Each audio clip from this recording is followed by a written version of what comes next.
మనుస్మృతి, మనుధర్మశాస్త్రం పరిచయం. ఆయన తెలుగులో శ్లోకం దాని యొక్క అర్థం రాసుకొచ్చారు. పొరుగోటి కృష్ణారెడ్డి మీరు పరిచయం చేయగా, అంటే తెలుగులో ఉంటుంది ప్రతి శ్లోకం. నాగళ్ళ గురుప్రసాదరావు గారని, వీరిద్దరు కూడా శూద్రులే. మనం ఎందుకంటే వర్ణధర్మం గురించి మాట్లాడుతున్నాం కనుక కులాల గురించి మాట్లాడాల్సి వస్తుంది. నాగళ్ళ గురుప్రసాదరావు గారిని, ఆయన సుప్రసిద్ధ సంస్కృత తెలుగు భాషా పండితులు. విజయవాడలో నా చిన్నప్పుడు ఉండేవారు. అంటే ఈ పుస్తకం సుమారు 60 సంవత్సరాల క్రితం రాయబడి ఉండాల. వారు ఆంధ్రలో హేతువాద ఉద్యమానికి పితామహుడు లాంటి వాడు త్రిపురనేని రామస్వామి సోదరి, ఆయన శిష్యులు. వీరు హేతువాదులు. వారందరూ కూడా కమ్మ బ్రాహ్మణులు తయారు చేశారు. యాక్చువల్గా సంస్కృతం చదువుకొని అవన్నీ చదివి అవన్నీ కూడా తెలుగులో అన్వయించుకొని వివాహాలు అవి వాళ్ళే చేసుకోవడం అంతా చేశారు. సరే, ఆయన పరిచయం రాశారు. ఇందులో ఏముందో నేను చెప్తాను. కేవలం మనుస్మృతిలో వర్ణ వ్యవస్థ ఒకటే కాదండి, వర్ణ వ్యవస్థ ప్రాధాన్యతనిస్తూ మన సంఘ నిర్మాణం అంతా ఎలా ఉంది అనేది చెప్పారు. ఈ మనుధర్మ శాస్త్రం ఎప్పుడు రాయబడింది అంటే, ఎవరు రాశారంటే మనువు అనే ఆయన రాయలేదు. మనువులు మన ఆది నుంచి మానవ జాతి యొక్క మూల ఆది పురుషులు, రాజులు. స్వార్వచిష మనువు దగ్గర నుంచి ఆయన పేరు లేటెస్ట్ మనువు ఆయన వైవస్వతం, ఆయన వరకు చాలా మంది మనువులు మారారు. ఈ విషయాలన్నీ మీకు తెలుస్తుంటాయి.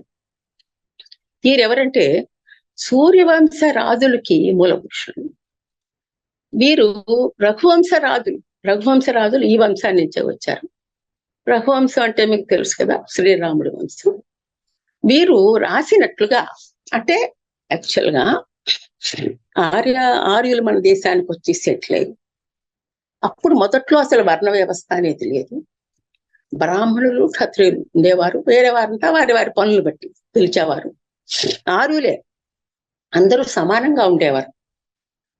ఒక మాంసఖండాలు, అదేమిటి ధర్మవ్యాధుని కథలో భారతంలో రాయబడింది ఏంటంటే, ఒక కసాయివాడు ఖండాలు అమ్ముకుంటూ జీవించేవాడు కూడా తన ధర్మాన్ని తను నిర్వహిస్తే, అంటే ధర్మం అంటే తన వృత్తి ధర్మం, తల్లిదండ్రుల పట్ల ధర్మం, సంఘం పట్ల ధర్మం, తన కుటుంబం పట్ల ధర్మం. అలాగే అది అయిపోయిన తర్వాత వాళ్ళు ఆశ్రమ ధర్మాలని తర్వాత పెట్టారు. అవన్నీ కూడా పాటించినట్టయితే ఒక వేదాంగాలు అన్ని వాళ్ళు వేసుకుంటూ మరి సన్యసించి ఉన్నటువంటి ఒక బ్రాహ్మడి కంటే గొప్పవాడు, గురువుగా ఉండగలిగిన వాడు అనేటువంటి ఆదిమ ఆ సమాజం, ఆర్య సమాజం అలా ఉండేది. ఆ సమాజాన్ని బేస్ చేసుకుని దయానంద సరస్వతి ఆర్య సమాజాన్ని స్థాపించారు. వాళ్ళ అలవాట్లు ఈ సమాజం మళ్ళా మీకు రాహుల్ సాంకృత్యాయన్ ఓల్గా గంగాలో కనిపిస్తుంది. అలాగా అంటే సుమారు క్రీస్తు పూర్వం 1000 సంవత్సరాలు బట్టి ఇది రాసే టైము ఎప్పుడు క్రీస్తు పూర్వం 200 నుంచి క్రీస్తు శకం 200 ఈ గ్రంథం రాయబడింది.